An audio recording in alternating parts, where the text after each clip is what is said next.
여러분 안녕하십니까? 8월 15일 월요일 뉴스투데이 시작합니다. 낸시 펠로시 미국 하원 의장의 대만 방문 이후 미중 긴장이 높아진 가운데 이번엔 미국 의회 대표단이 대만을 찾았습니다. 이런 상황에서 미국과 중국이 추진 중인 대면 정상회담의 윤곽이 짙어지고 있습니다. 워싱턴에서 왕종명 특파원입니다. 짙은 어둠 속에 미국 의회 대표단이 탄 비행기가 대만 타이베이 숭산 공항에 도착했습니다.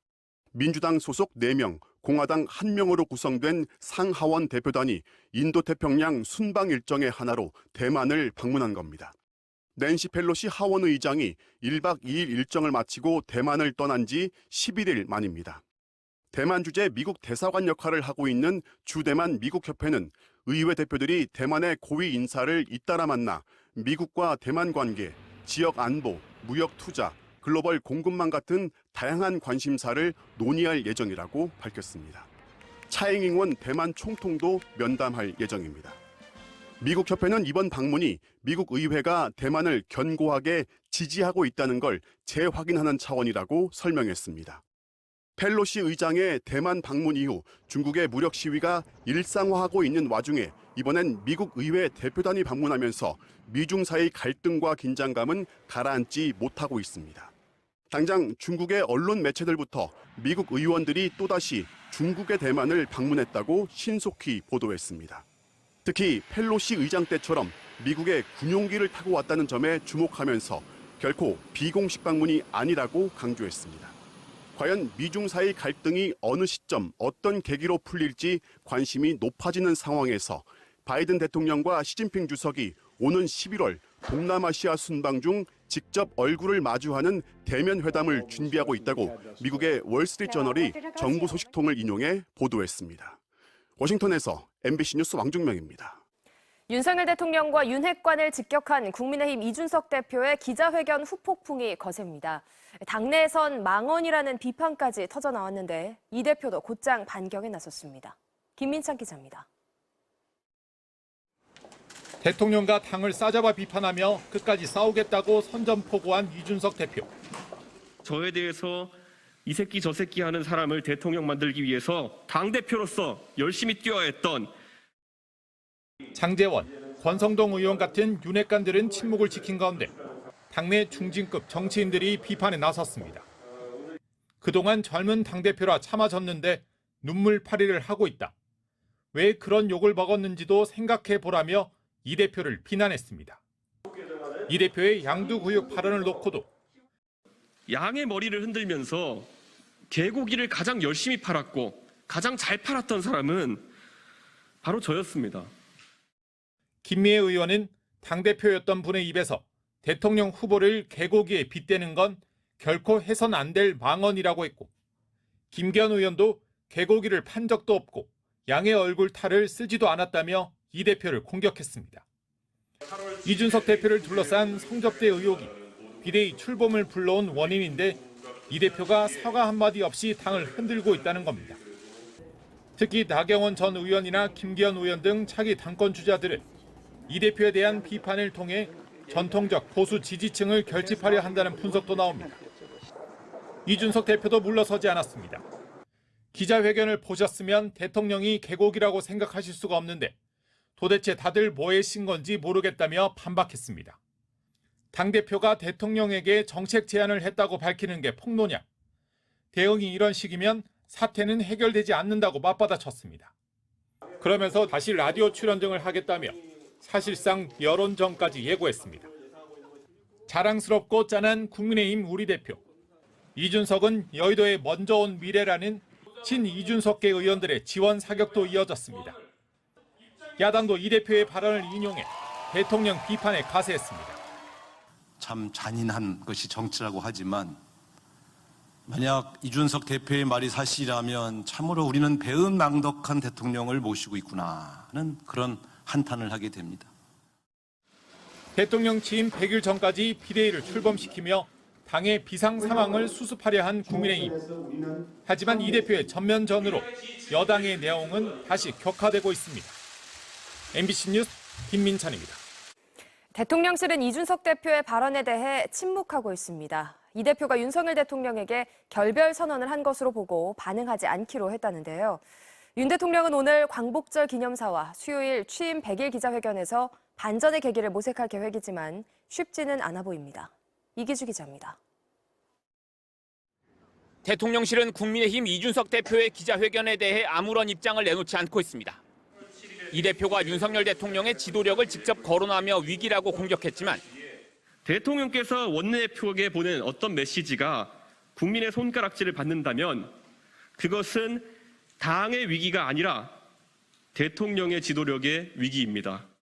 여기에 공개적으로 대응하는 건 득이 될 게 없다고 판단한 것으로 보입니다. 대통령실 관계자는 이 대표가 사실상 윤 대통령과 결별 선언을 한 것인데 거기에 장단을 맞춰줄 이유가 없다며 왜 저렇게까지 했을까 하는 의문이 들긴 하지만 그래도 공식 입장을 내지 않기로 했다고 말했습니다.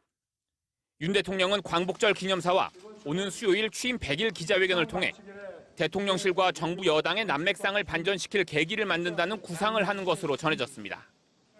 광복절 경축사에는 윤석열 정부의 대북 정책 방향인 이른바 담대한 계획의 구체적인 내용이 담길 예정입니다. 북한의 핵 폐기 단계에 따른 우리 측의 인도적인 지원 방안이 공개될 것으로 전해졌습니다.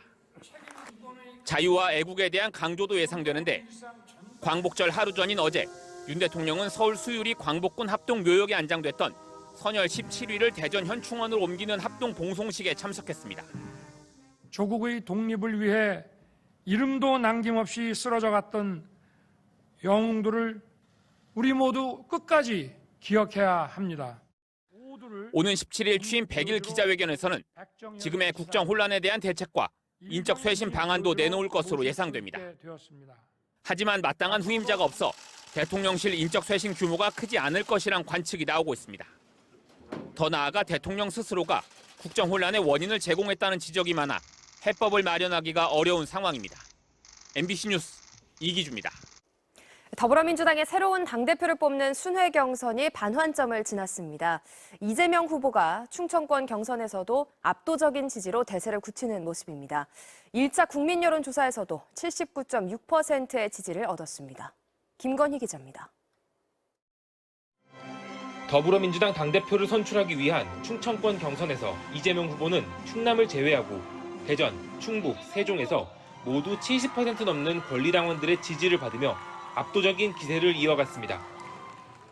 처음으로 발표된 1차 국민 여론조사에서도 이 후보는 79.69%를 득표해 16.96%와 3.35%를 얻은 박용진 후보와 강훈식 후보를 큰 차이로 따돌렸습니다. 과분한 지지를 보내주시는 우리 당원 여러분, 또 민주당을 지지하시는 국민 여러분께 진심으로 감사 말씀드립니다. 앞으로 좀 더 많은 분들이 투표에 참여해 주시기를 부탁드립니다. 박용진 후보는 기소가 되면 당원권을 정지시키는 당원을 개정하자는 건 개혁 후퇴라며 이재명 후보에 대한 공세를 이어갔지만 대세의 균열을 내지는 못했습니다. 남문 호남과 수도권 그리고 2차 국민 여론조사와 대의원들에게 더 집중해서 최대한 이변을 만들기 위한 노력은 계속해서 진행하겠습니다. 강훈식 후보는 연고가 있는 충청에서 더 많은 득표를 하지 못해 아쉽다고 말했습니다. 폭우로 인해서 충청권 낮은 투표율이 매우 아쉽습니다. 투표율이 좀 더 높았더라면 좋은 선전의 결과를 만들어낼 수 있었다 이런 생각이 들고요. 권리당원 누적 득표율도 이재명 후보가 73.28%로 1위, 박용진 19.9%, 강훈식 후보가 6.83%로 뒤를 이었습니다.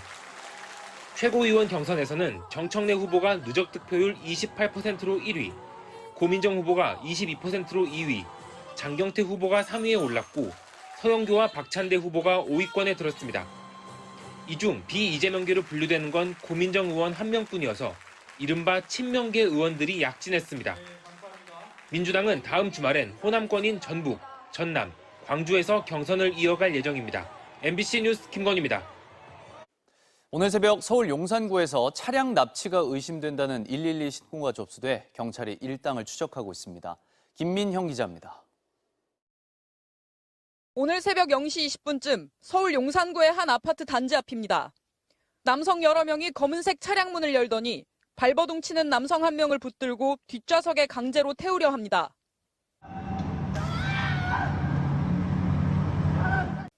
오늘 새벽 용산구의 한 아파트 인근에서 남성 여러 명이 차량으로 납치를 시도하는 것 같다는 신고가 접수됐습니다. 사건 현장입니다. 소규모 아파트와 오피스텔이 밀집해 있는데요. 아파트 단지 입구인 이곳에서 남성들은 저항하는 피해자를 차량에 태운 뒤 골목을 빠져나갔습니다.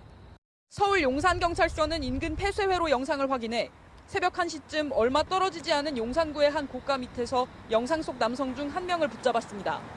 이 남성은 참고인 자격으로 임의 동행해 피해자와 다른 일행이 채권자와 채무자 관계였다고 진술한 것으로 알려졌습니다.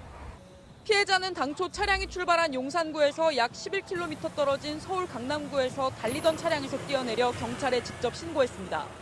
경찰은 나머지 일당을 추적하는 한편 이 남성의 범행 가담 여부 등을 조사 중입니다. MBC 뉴스 김민영입니다.